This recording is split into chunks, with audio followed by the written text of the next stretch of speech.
Seqenenre-Ta II. Seqenenre-Ta II was one of the most courageous pharaohs in Egyptian history. The man who launched the war to free Egypt from foreign occupation when nobody else dared to try.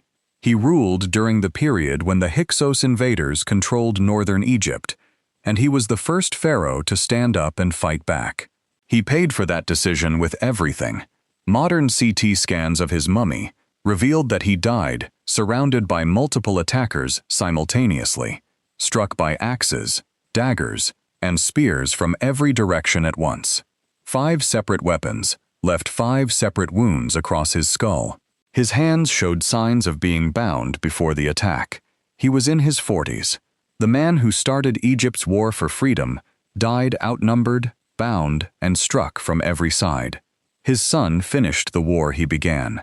Seqenenre-Ta II never lived to see Egypt free. Senebkay, a pharaoh, so completely forgotten that the entire world didn't know he existed until 2014. And when archaeologists finally found him, what they discovered was horrifying. Senebkay ruled Egypt around 1650 BC as part of a dynasty so obscure it had been erased entirely from every historical record. When his tomb was uncovered at Abydos, researchers found his skeleton covered in 18 separate wounds, axe strikes to the skull, cuts to the feet, ankles, and lower back. He was approximately 35 to 40 years old when he was butchered on a battlefield, so far from home that his body was not mummified for days after his death. A lost king from a lost dynasty, dead in a field nobody remembered, discovered 3,600 years later by archaeologists who weren't even looking for him. He ruled, he fought, he was forgotten for 4,000 years. Teti, the man who built one of the most powerful dynasties in Egyptian history, was murdered by the people hired specifically to keep him alive. Pharaoh Teti ruled Egypt around 2345 BC and founded the 6th dynasty, one of the most significant royal lines in ancient Egyptian history. He built temples, expanded trade routes across Africa and the Middle East, and consolidated power across the entire kingdom. Then one day, inside his own palace, his personal bodyguards killed him. The ancient Egyptian chronicler Manetho recorded it plainly. Teti was assassinated by his own guards in a harem conspiracy. No warning, no escape.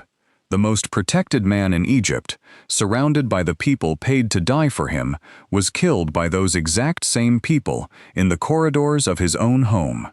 He was replaced almost immediately by a shadowy usurper whose name barely survived history. Akhenaten, the pharaoh, his own civilization hated so much they spent decades trying to make sure nobody would ever know he existed. Akhenaten ruled Egypt from 1353 to 1336 BC and did something no pharaoh before him had ever attempted. He abolished the entire Egyptian religion overnight, destroyed the old gods, closed their temples, and replaced everything with the worship of one single deity called Aten. He built an entirely new capital city in the desert. He forced an entire civilization to abandon 3,000 years of religious tradition in his lifetime. Then he died in 1336 BC, at approximately 38 years old, under circumstances nobody has ever fully explained. What followed was total erasure. His city was abandoned.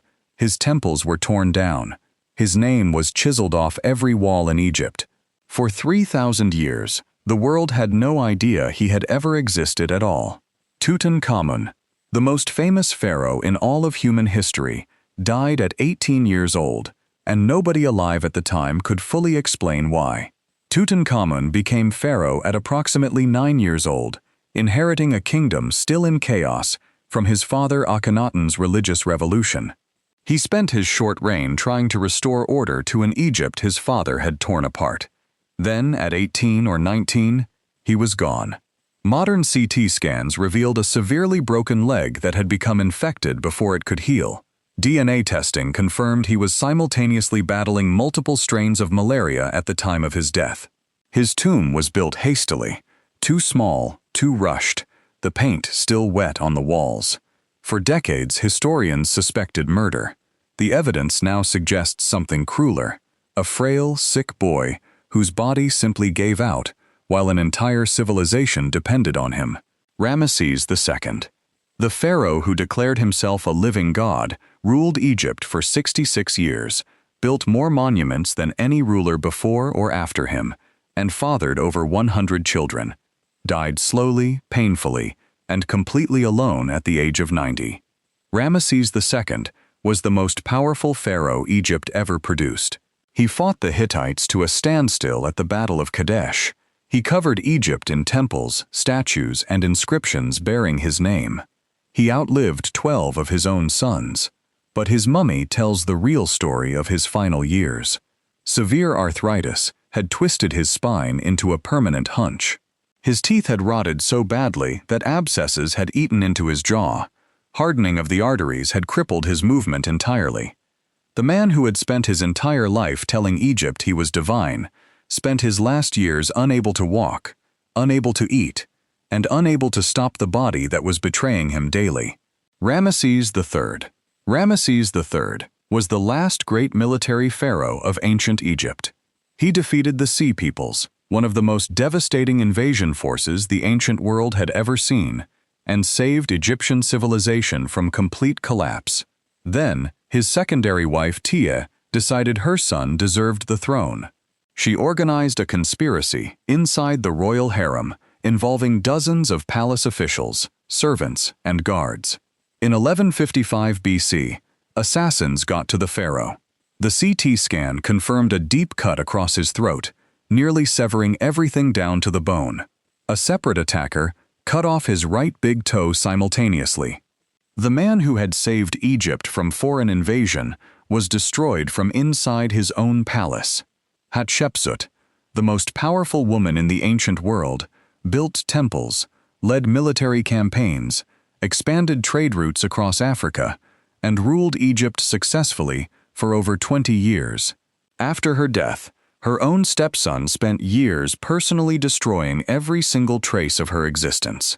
Hatshepsut ruled as pharaoh from approximately 1478 to 1458 BC, one of the few women in Egyptian history to hold the full title and power of pharaoh. She built the magnificent temple at Deir el-Bahri. She sent trading expeditions to the land of Punt. She dressed as a male pharaoh, wore the ceremonial beard, and governed one of the most powerful civilizations on earth.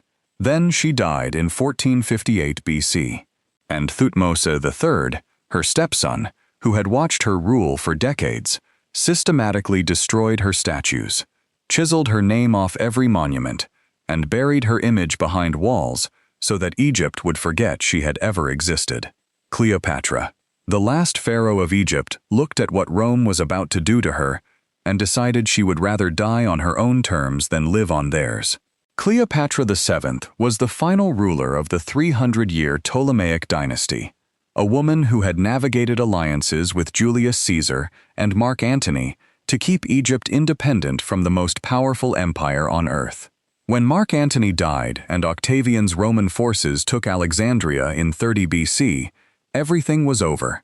Octavian planned to parade her through the streets of Rome in chains as a trophy of conquest, the ultimate humiliation for a woman who had spent her entire life as a ruler and a queen. Cleopatra refused. On August 10, 30 BC, at approximately 39 years old, she died, most likely by allowing a venomous Egyptian cobra to bite her. Egypt died with her. It was never an independent nation again. Thutmose III, the greatest military commander in Egyptian history, spent the final chapter of his life not conquering enemies, but systematically destroying a dead woman's face off every wall in Egypt. Thutmose III is considered the Napoleon of the ancient world, a military genius who fought 17 campaigns without a single defeat, conquered more territory than any pharaoh before him, and built an empire stretching from Syria to Sudan. But his defining obsession in his later years was erasing Hatshepsut. He ordered her statues smashed and buried. He had her image chiseled from every temple wall. He sealed her monuments behind new construction so nobody would find them. Historians debated for centuries whether it was rage, jealousy, or political necessity. He died in 1425 BC at approximately 56 years old, one of the greatest conquerors who ever lived, remembered partly for what he built and partly for what he tried so desperately to destroy.